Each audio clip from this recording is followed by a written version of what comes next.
Chadaish Yumayni Kekeidem. Abba grew up in 1948 in Malden, Massachusetts, with Rabbi and Zeidy, with the Rabbi and the Rebbitzin of the town, and they brought Yiddishkeit to real life. Abba saw firsthand how Zeidy was the moil and shoichet. He kashed chickens there, and anything that was needed, Abba would help out with laning, or rather to blow the shofar somewhere in one of the shuls in Malden. Abba went to public school till his 8th grade, and they didn't stir him to wear his yarmulke. They gave him the chizik that was needed. Abba went to humanities afterwards for high school, and then he went to Yeshivas YU. And from YU he joined a group of Bachrim to go to Yeshiva in Eretz Yisrael, in Itri Yeshiva. And in Itri Yeshiva he steiged a lot.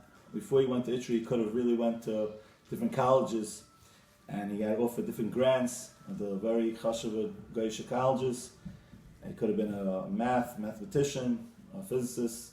He had scored very high scores in different tests, SATs, but he decided to come and learn Torah, and he was in Eretz Yisrael, was set over by the Shiva, that he didn't stop learning. Yom V'Layla was the first one to come to Beis Medrash, and the last one to close the lights. He even ate breakfast and lunch and suppers in the Beis Medrash at times. And after Eretz Yisrael, he came to America, and he joined the yeshiva of Reb Chaim Epstein, yeshiva on Eastern Parkway, and then afterwards he came to learn yeshiva Staten Island for a year and a half until he found Mami. It was said over in yeshiva that when Moshe used to come to daven to learn early in the morning, the only one who was there before Moshe was Abba. He already had the lights open, and he was learning. The hasmada that Abba always had in the house, we always used to see that Shabbos mornings used to be ready, Mavasedra, we could already hear the Kol Torah in the house. Abba's hasmada, we finished Shas a couple times. He had smicha, he was always by halacha, and he always said it Dvar Torahs. Gershon Weiss used to say over, if you want to see a person who to learn how to daven with the kavanah, look at Abba. Every time Abba used to daven, he used to finish davening, he used to come out with a chiddush of how the makar Eibush to better. Abba used to always think into the fleis haborei and how to realize Hashem's so good to us and how special Hashem's to us. And Abba got married, lived in Staten Island, learned in Kosel for many, many years, and it wasn't easy in those days. It wasn't the thing to be in Kosel, and he, with a small Kosel check, and Mami was always devoted to Abba and her little checks that she would get. If times were hard, Abba would take a job. He would do some extra help around the neighborhood, do a little plumbing, he was very handy. It wasn't mainly for the money, it was mainly to help others. Anybody needed help with his Erev Shabbos, the kitchen, the oven broke, he would come and help fix the oven, the washer, and the dryer, anything. There was not a time that nothing would stop him from helping. He would also have somebody's car broke down, Abba would come and they'd be the chaverim and fix anybody's car. Everything was with simcha, with the geschmack. That was all his focus. He used to make sure to get ready Erev Shabbos early, because maybe somebody would get stuck, maybe something would break and someone needed his help, and he wouldn't have enough time to take a shower. He'd make sure he would take a shower earlier. He was nothing. He didn't take the pride. He didn't took pride of it, but he didn't take the credit for it. He always was a shval ruach. He didn't take the covered. Later on in life, he took the job for being camp manager, and for many years he wanted to be part of a chelik yeshiva all the time. He always used to say to be a chelik yeshiva is that's how you earn your olam haba. You get free food by working for the king. You get in the palace of the king. You get everything for free. So if you work for Hashem's palace, working for Hashem's camp, and the Bachram used to love coming to yeshiva to learn Torah there all the time. and that's the sports that care of all the play with us when we were younger, and they love to be part of the family, always giving extra time, even though we had such big hasmada and was learning kollel. He used to do homework with us. On Hanukkah, we used to open up the toys, and we used to play nicely with all the toys, put it together, and explain how each toy works. Shabbos table was with a lot of zmiris and geshmak, and we had a lot of guests by the table. Always was guests by the table. Hachmas Sarchim in our house was unbelievable. We always had 10, 15 people by the table. Always Bachrim from the yeshiva used to come by. If anybody needed a meal, they would come by even during the weekdays sometimes for food. There was Achnas Sarchim in the house. We had tons of gemachim running in our house. We had tool gemach. We had the clothing gemach. We had so many gemachim going on. Everything was to help out everybody else, but with the geshmak and involve the kids in all the things that we did. And at the end of the days, when Rabbi was starting to not feel good, we saw that his true essence, what made him feel good. We told him Dvar Torah, or his whole face lit up, and it was such a. He felt like after every time he davened, he came over with a chiddush, and we would read from him, and he would be able to correct us, even though he couldn't talk so good. It was hard for him with the BiPAP, and it was a hard yisurim, but Abba would never complain. He was kav yisurim be'ava, and his memory should always be with us, and we should grow and go in his ways, and realize that he's looking out for us in Shemayim, and we should always. Oy neshama vi besti, neshama ich war da so lang auf dir, neshama kim zimir, oy neshama, neshama vi besti, verblondet wer weiß wie, neshama kim zimir, oy neshama.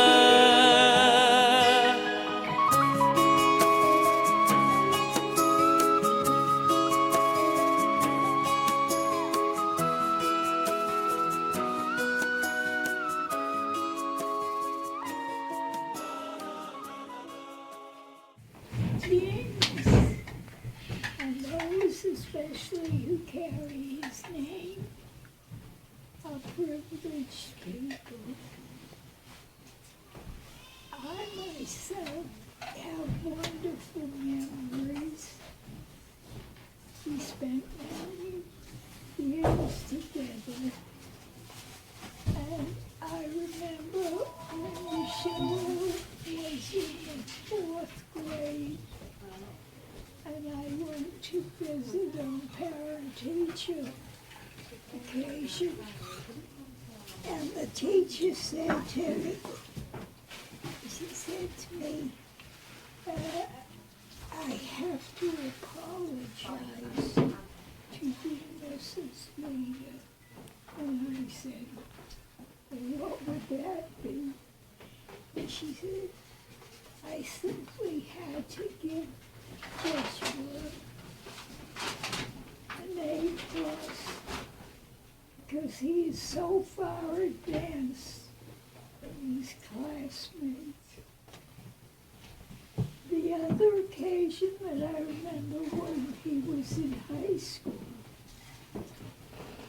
his principal, Rabbi, asked him if he would tutor his fellow students because of his name. I won't speak of all his talents. You know what they were. I was privileged to spend holidays at Staten Island when there was so much joy and happiness in the house. And no meal went unattended, but like children were sitting at the table and singing and playing. So it's always been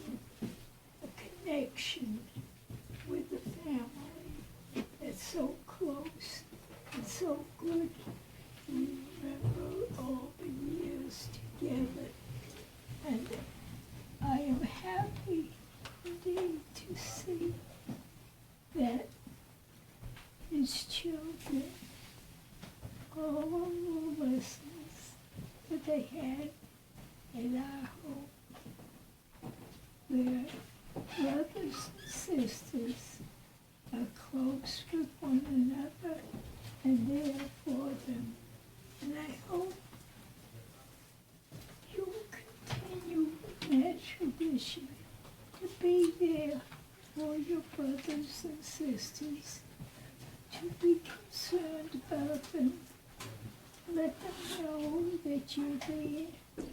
Sometimes it just helps just being there, to know that someone will always care about you. And you're all very dear to me. I don't know how many years I have ahead of me, but this much I do know, that while I am on this earth, that all of you will be blessed by me in every way for all your goodness and thoughtfulness. And all I can say is, Rabbi Yehoshua came to us, as I believe, it's a long time ago. I believe he already graduated college from YU, and he came to sit and learn. Beck said he's totally committed to learning, and that's what he did. And then when he got married, and Baruch Hashem raised a wonderful family, and when he came to Yeshiva, needed help in running the camp and running the building itself. He knew so many things. Physically, he knew how to fix things and so on. And he was able to undertake that Yeshiva doesn't have to hire people. He's the one that did it. And he would do it fast and good. And he was able to make the camp, and the camp was making money all the years that he was involved in it. And they treated and got a big reputation in the yeshiva together with his wife, Baruch Chaim. He even worked Pashut pretty much to the end of his life, because I don't know if he realized when he had the machla originally or not. I mean, we decided at that time we were talking about that maybe it was from the Lyme's disease and stuff, but the Maisa, unfortunately, was the end. But he worked that summer. I remember he worked hard, and he made up with eights and things to try to keep everything running the way it was. And this chavrusis is whatever you call whatever they know. He was the man that was basically in all chalkei Torah. In fact, I remember the question about how much did the Owen weigh. He actually went to figure out how much the luchis weighed, how much gold the tefach on the kapelis weighed, and all those things, and it came out about 10,000 pounds, I remember. And the nest from that, and many things that he had a idea in that other people didn't have a idea in. And when he learned things, he learned it in its full sense, that every little suffix that he had, every little thing that he had to understand. He didn't leave a Gemara saying, I don't understand. He went and tested it, or was able to test it. And I think that's what he got, the godless he reached. He reached a tremendous godless. You can see from his kids how much he was as far as Yerei Shemayim, but I'm talking about even in Torah, Yidis HaTorah, his Chavlus is always amazed with him. He's a Chedor.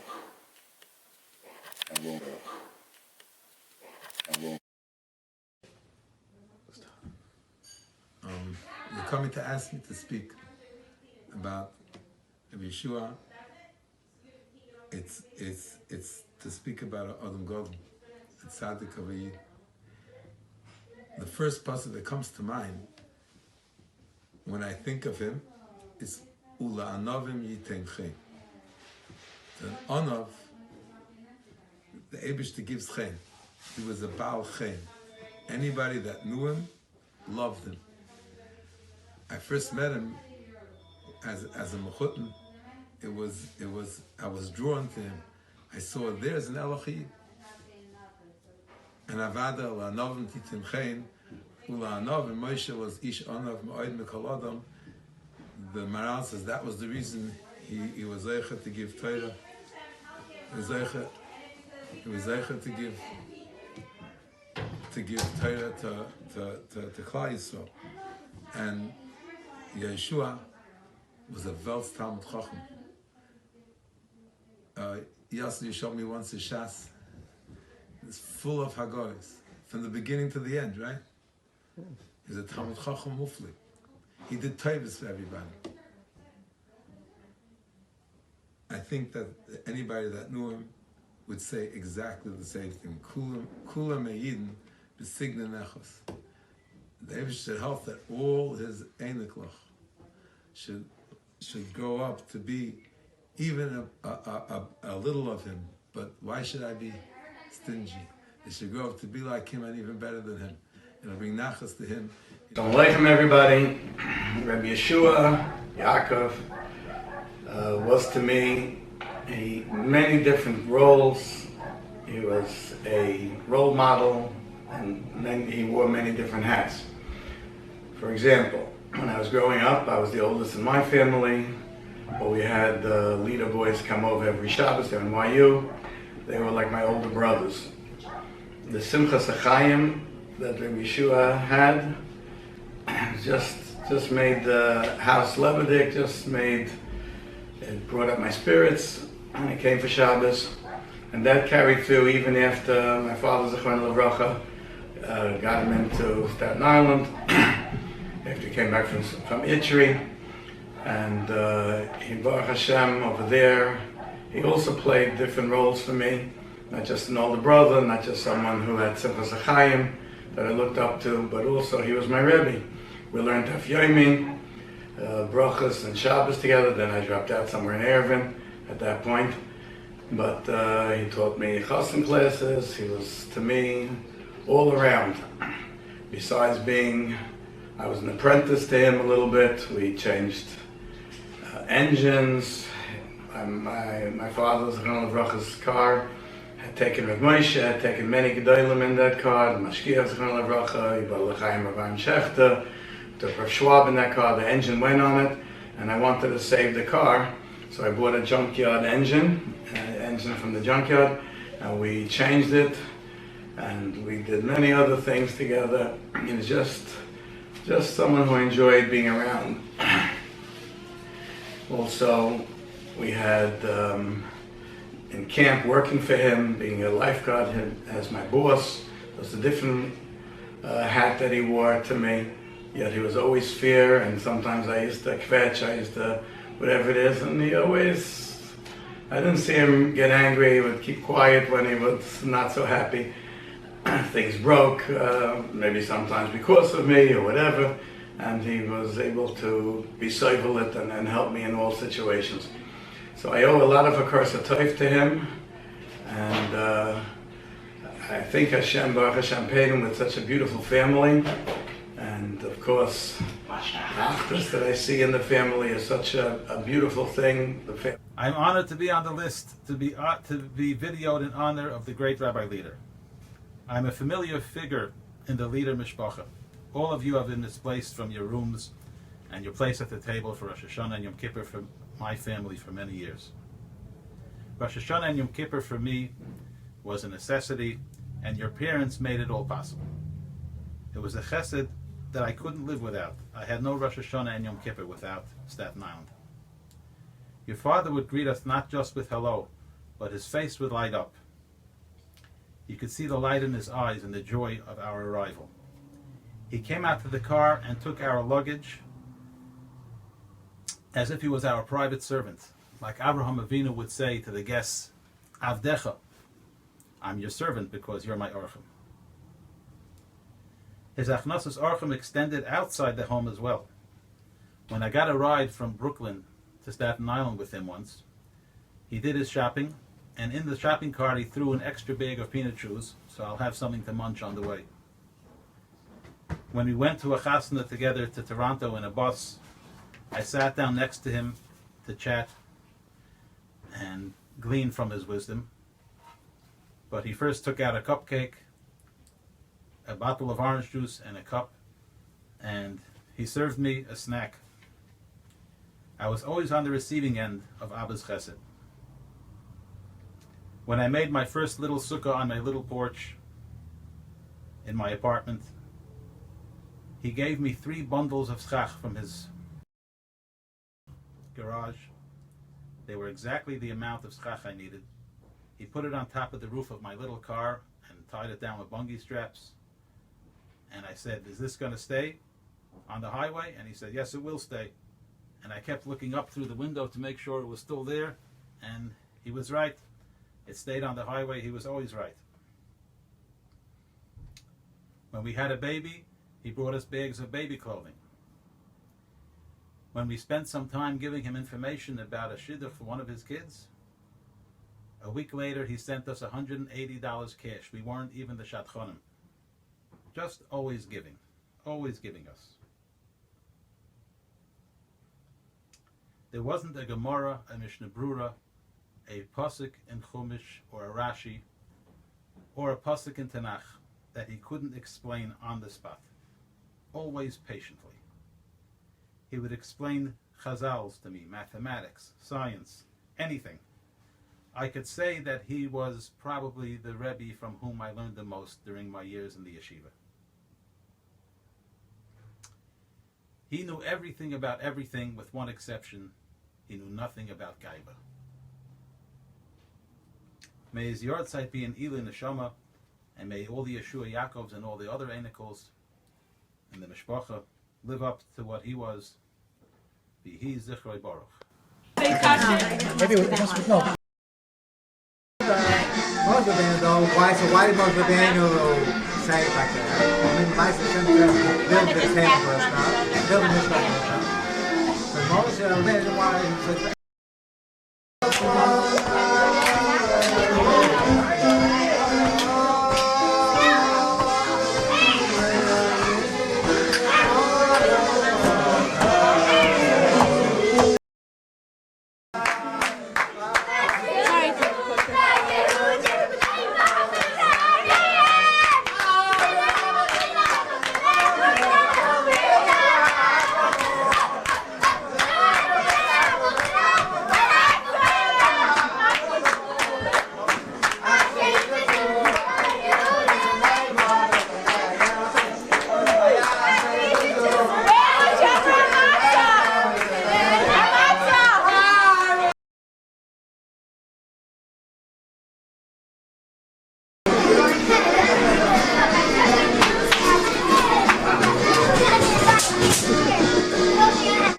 Rabbi Yehoshua, Zecher Tzadik Livracha, was a great inspiration on many levels. First of all, he loved the challenge. Anyone who knew him saw that how his mind churned whenever it was something that no one else could figure out, whether it was in a piece of Gemara, whether it was fixing something, whether it was fixing a car. You could see in his whole being, he appreciated it and loved working on it. And he was always positive. He exuded positivity. He never looked down. He never felt like he was, it was overwhelming. And he did everything with such a simcha. And he was always so gracious about helping, whereas others might be concerned or they're not interested in helping. He, on a split second, was willing to help whatever anybody needed, and even if it was above his capabilities. But he didn't think anything was above his capabilities, because he loved the challenge and he rose to the occasion. And the fact that he was able to speak to a little kid at his level and a very bright adult at his level, each one without any ego, he was such a humble person. He had such this quality of anivus was incredible. He would act as a clown to diffuse issues or to whatever he felt was needed at the moment, and he rose to that occasion. And then finally, when he was sick, he was such an inspiration because we knew he was suffering terribly, and it was so painful just to watch him and see him and sit with him. But he didn't complain. He just made it seem as if everything's okay, and he was an inspiration. And Hashem should give all of you, Hashem, it looks like all of you have certain qualities and of your father, Zechron Livracha, and those special qualities, and I'm sure he's shepping nachas from seeing you all, and may you continue and have the schus to be a pride to him, which will automatically be a pride to HaKadosh Baruch Hu. My very chashuva mechutin, alav shalom. And just to give over my hergeshim, that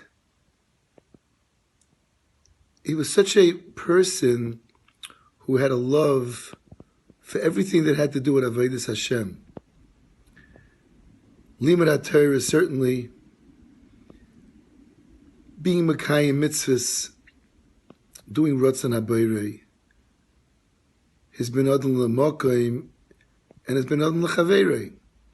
So concerned about other people, helping with building things, advising people, going out to the road to see if anybody had been broken down. I mean, stories after stories.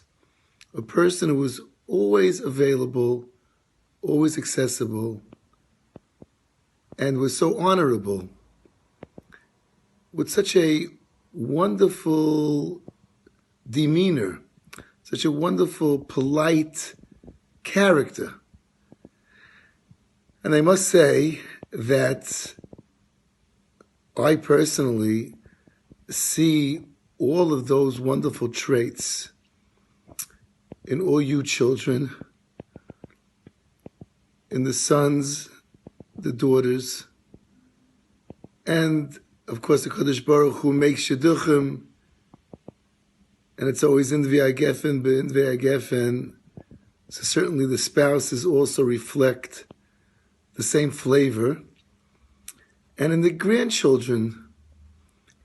So I just want so much that the children and the grandchildren should know that it was a very big loss.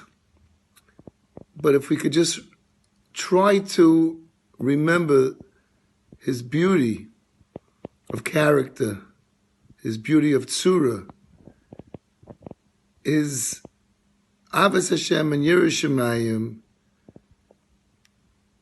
his great kavod Habriyos and Avos Yisrael, I think we could feel proud that we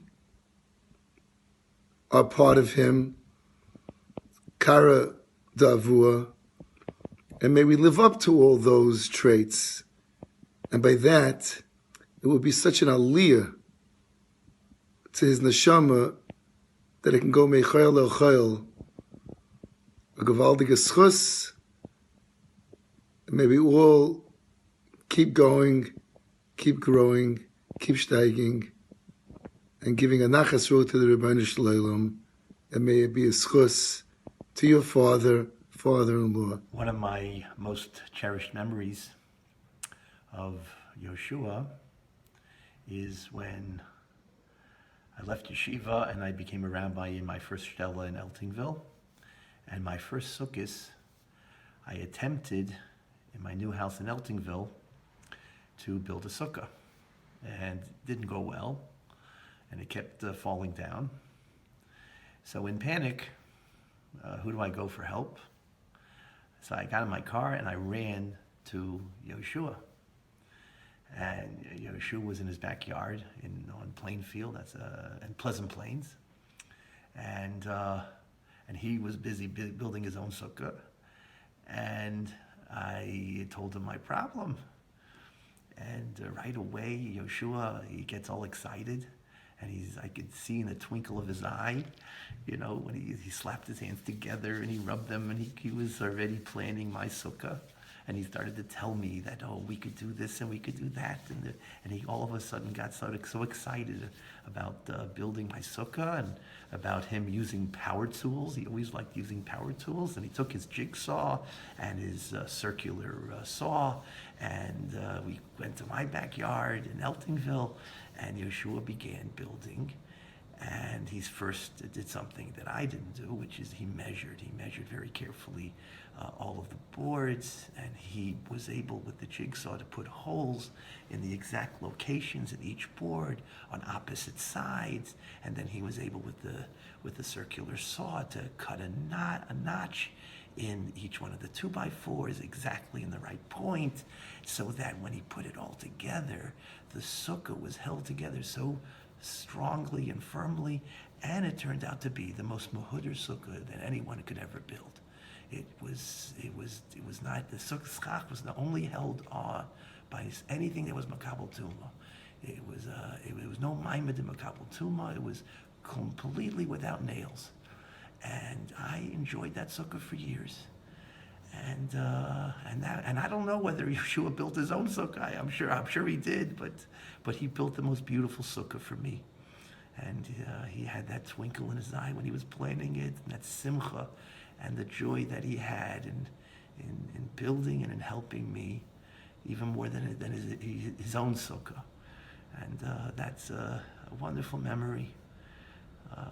That was really representative of who Yehoshua was and what a great friend he was, and he was always there to somehow put up what I couldn't do myself, which was really representative of our friendship, because the sukkah he built was the most wonderful sukkah I ever had, and the times we were learning together, b'chavrusa, that he was really my Rabbi, was the best learning that I ever had, and our friendship and our connection was something that was what I cherish and still cherish today. I miss that smile, and I miss that twinkle of his eye,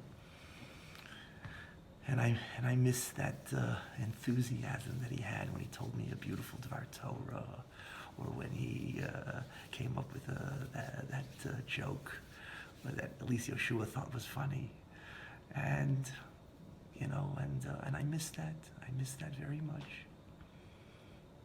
But I'm very blessed, Baruch Hashem, because Hashem was very good to me, because he gave me a tzvi dovi.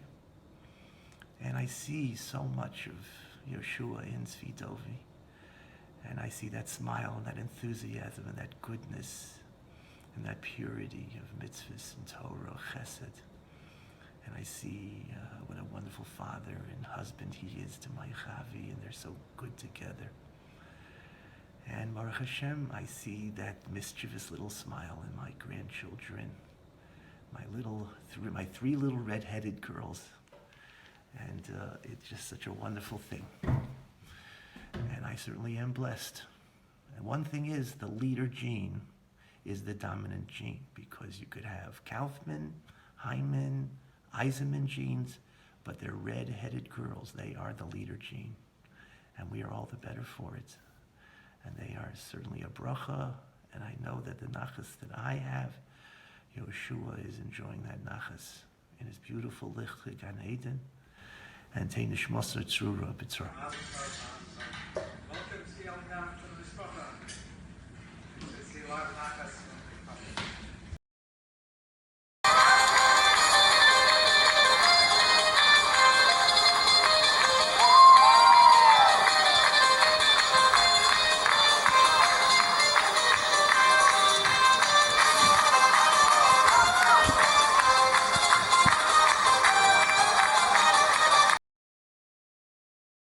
Just wanted to share with you an incident when we were younger. We had pears in the backyard, and we decided to see who could throw them over the roof from the front of the house to the back of the house. And Yehoshua had a good aim and got it over the roof. I, on the other hand, ended up breaking the window where my father was sleeping. But Yehoshua was there to support me in that. I just wanted to let you know that Yehoshua was older, but he was still a very good friend of mine. And I could ask him any question, whether it was math, halacha, or even as we got older and he was wiser in these things, I was dating. And I could always count on him to be there for whatever I needed. And it certainly is somebody that I miss very much. And I thank you so much for the opportunity for me to have spoken today. Speak about my brother, Yehoshua Yaakov and Rabbi Yitzchak Joshua. I have to use the word I think I'm allowed to, Tomim, which I'll translate as perfect. His mother said of him that he was born perfect. He looked like a perfect gentleman. And I say so he lived his life in a perfect way. And we shared the name of Ozi Yehoshua. My parents named me with the Oizim, Mordechai Ozi Yosef, and they gave him the other half of the name, Yehoshua Yaakov. And Ozi Yehoshua was our great-grandfather. And I feel that I wish I could say that I was Ozi Yehoshua. His tzidkus would not be noticeable from a distance. He would appear as a balabas, average person, but anyone who came close to him was soon to learn that he embodied all perfect traits. And in his life he demonstrated his extraordinary abilities, and he used them all for perfect things in the best way, to be a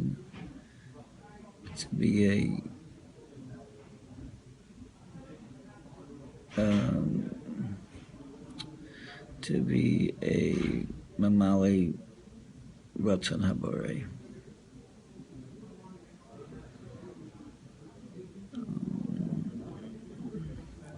People want stories.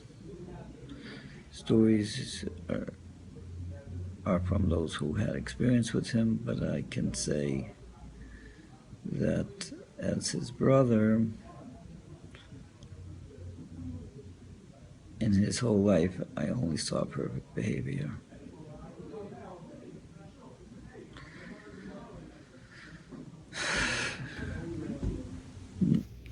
When you want me to speak about Rabbi Leeder, Alav Shalom, what comes to my mind is that I can think of so many different times or instances, situations where he just helped people.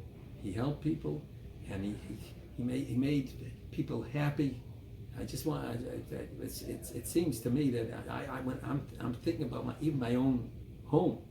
I see what he did in my home. I still have these improvements in my home that he does it. He did it with such pictures. And with there was a certain amount of time when he used to do these things without getting paid. And later on, his mother made him start. I said, but whatever he did was, it's just, even now it makes me happy. When he was in yeshiva, and when he was wherever I observed him, he had a knack of making sure that this whole situation would be b'shalom. I have a personal story to tell you about, but it's something I really don't like to speak about. But I can tell you that he always made people happy, and it was always b'shalom. When he would be around, he would make sure that everything was b'shalom. And he did it b'snei, but it was b'shalom. Everything was b'shalom, and people don't realize how big of a bracha that is. It's at the end of the Mishnah, as we told you, when I think of him, I think that he just made people happy, and anyone that had a shaykhs with him just walked away happy, and he helped all these people. Anyone I could think of, the yeshiva and the camp, and whoever he had a shaykhs with, he just made people happy.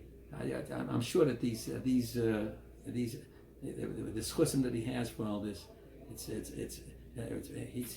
he certainly is being zeicha to a lichtige Gan Eden, and he's helping all of us also. I'm sure that the mishpacha is getting a lot of schusim from this also. And we just only have of B'suras Taivas from everyone. Moshe came up to me. I wanted him to speak about the Zeidy Leeder. So I told him, if I talk, I have to speak for 5 minutes. At least 5 minutes. How could I speak about such a chashuv mention in 2 minutes? So I'll go back to my earliest memories of Rabbi Leeder.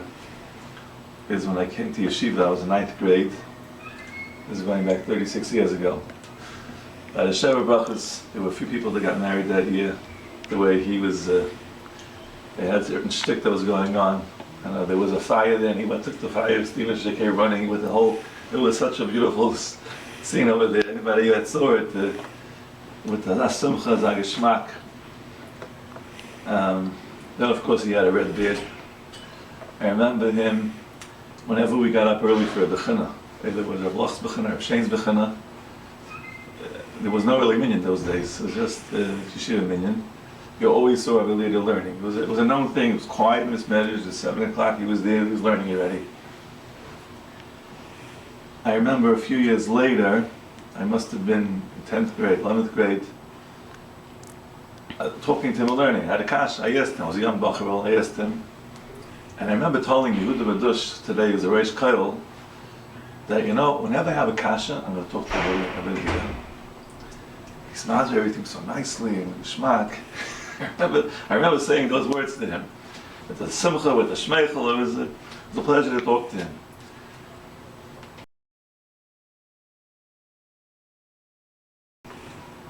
Of course, when I got older, he started something new. He started working in camp. I must tell you, those summers in camp was not stam. First of all, nobody even realized that he did anything, because when he walked around, he didn't think he did anything. He just walked around quietly. The Garnish guitar, that was the way he walked around. And he took care of the camp. How much Blat Gemara we learned in those summers in Rechaim Zakiyas, 4 weeks, 5 weeks, depending how much we could learn 30 Blat. And Mamish, the whole yeshiva was geknacked because of him. No one knew anything about it. The Kamat didn't realize he did anything. And not just that, I just heard a younger man speaking about Moshe Weiss, Ben Rav Yosef Asher, was saying how much he gained from the Ben Azmanim in camp. Bachrim who learned there, first of all, Chaim went all the way to Tisha B'Av, and Bachrim learned the whole Sunday with Chazering, and Mamish was such a ruach, all because of the koichas that he put in there. And it was a very heilig camp. You had Tyre Yidden working in the camp. It was a ruchnius the Gailam, top kule ruchnius, and he took care of it in such a Tyre way, together with his wife, the Bubby. All the gewaldige Übergangkeit, they worked together. It was such a shena zach to see. Like you had a Roma Vino and Sorry Name taking care of the camp. That's the way it was. And Avada, I can never forget, this is going back 23 years ago, my wife was working and she was going to school twice a week, and I pushed wanted to stay one Shabbos. If I'm going to my parents' my in-laws every other week. And there was no way for her to make Shabbos. So I called her Mrs. Leeder, I said, we want to come for Shabbos. So she hinted to me, very, very stark, that this week is not a good week. This kid's sick, that one's sick. And I forced my way into the house. I don't know why I did that. But I came there with my wife, and the way the kid, they had one of the kids on his lap, the way he went through the parsha with him with such a shmeichel. It was not stam. And it was a beautiful thing, the Shabbos mirrors, it was beautiful. And the way he ever learned with his children was done with such a simcha satira. It was beautiful to see.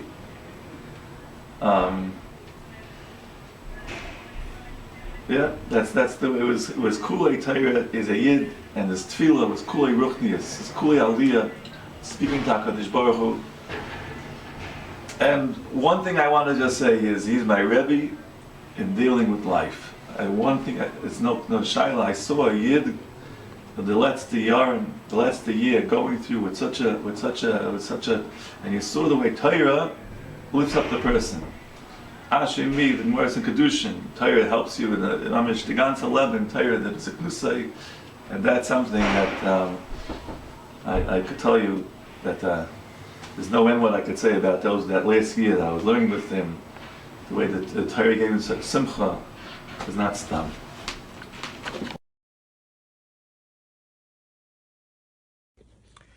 My friend Rabbi Yehoshua Leeder was the most unique person that I ever knew. Now, let me tell you something about my genius friend. He not only was creative in learning, of course, as a chavrusa, and came up with ideas that you maybe would have not thought of, and especially when it came to construction in the Gemara. If the Gemara was talking about something technical, forget it. He would read the Rashi. For him, it's like reading Aleph Beis. Everybody else goes crazy from those Rashis. But the more unique is his chesed, the unbelievable amount of chesed in this person. He, and I heard this from others also, would prepare himself Erev Shabbos to be all ready for Shabbos, and he would wait for the phone calls that come 5 and 10 minutes right before Shabbos of the emergency that the house is going on fire, or there's no plumbing in the house, or whatever it is, and it can be the craziest case. And he runs in with his rubber bands, and he puts a rubber band here and a rubber band here, and all of a sudden the whole house is functioning. Besides being a mastermind, he was a Bal Chesed Noira. And his schus should be a schus for everyone. All his children and his Einiklach and his Ur Einiklach. And Rabbi Shem should believe me, Melech HaMashiach. And we should see him again.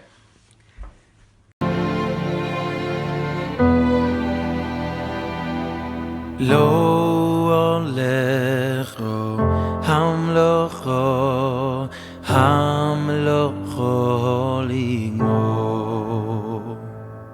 Bilo ato ben chorin lihivotel mimeno Lo olecho hamlocho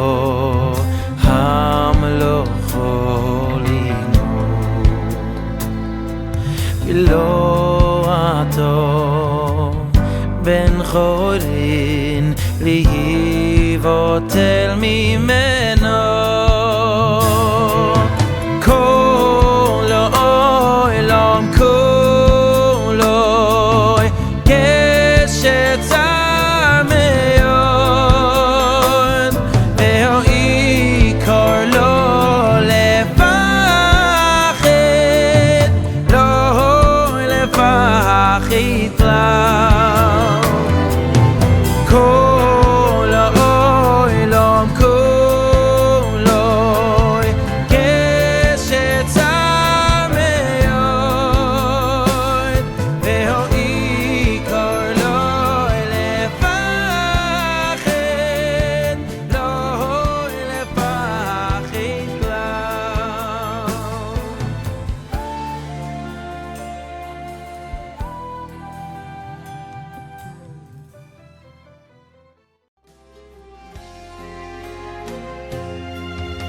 Elokai neshama V'sheno satobi Tehoyro Tehoyrohi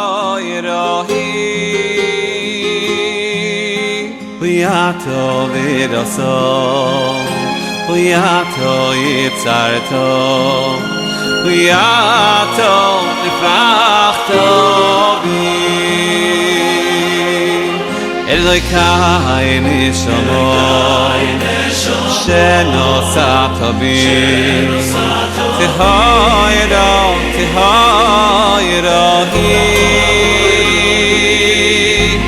Ato v'raso Huyato yitzarto Huyato nifachto bi V'yato neshama Rabbi